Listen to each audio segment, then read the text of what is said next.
Niloko ng isang babae ang kanyang kaibigan para mapunta sa kama. Pagkatapos, nilinlang niya ito na uminom ng inumin na maihalong pampatulog. Ngayon, hinihintay ng babae na umepekto ang gamot sa kanyang kaibigan. Ngunit makalipas ang isang oras, wala pa ring palatandaan na tinatablan ito. Pakiramdam ng babae ay kulang ang dosis. Kaya sa palusot na iayain niya ang kaibigan sa isang late night snack, niloko niya itong kumain ng burger na may mas maraming pampatulog. Sa pagkakataong ito, naging epektibo ang plano. Hindi pa man naubos ang burger ay agad nang nakatulog ang kanyang kaibigan. Doon tuluyang lumabas ang masasamang balak ng babae. Tumayo ang babae at tinawag ang kanyang ama. Pumasok ang ama sa silid na may masamang tingin sa mukha. May dala na siyang nakahandang lubid at agad niyang itinali ang kaibigan ng kanyang anak. Pagkatapos nito, inutusan niya ang kanyang anak na lumabas at makipaglaro sa mga kaibigan at mahigpit na sinabi na huwag itong babalik sa bahay nang walang pahintulot niya. Nanatiling kalmado ang babae dahil alam na alam niya kung ano ang mangyayari sa kanyang kaibigan.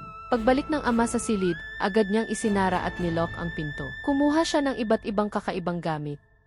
Kinaumagahan, nagising ang babae at nakita ang isang estrangherong lalaki sa kanyang kama. Napasigaw siya sa matinding takot. Natakot ang lalaki na may makarinig, kaya agad niyang pinatay ang babae. Ang buong pangyayari ay nakita ng anak na babae, na nakauwi ng mas maaga kaysa sa inaasahan. Ngunit kahit makita niyang pumatay ang kanyang ama, hindi siya natakot. Pagkatapos ng insidente, ang mag-ama ay kumain lang ng normal at saka nagsimulang magtago ng katawan. Nag-spray sila ng preservative sa bangkay para mabawasan ang amoy. Pagkatapos, inilagay ng lalaki ang katawan sa isang maleta at nagpanggap na bibisita sa puntod ng kanyang asawa. Matagumpay niyang dinala ang katawan sa isang bundok at sa ilalim ng dilim ng gabi, itinapon ito sa isang malalim na bangin at tinabunan ng lupa. Umalis ang mag-ama na parang walang nangyari. Hindi sila kumilos na parang mga baguhang kriminal.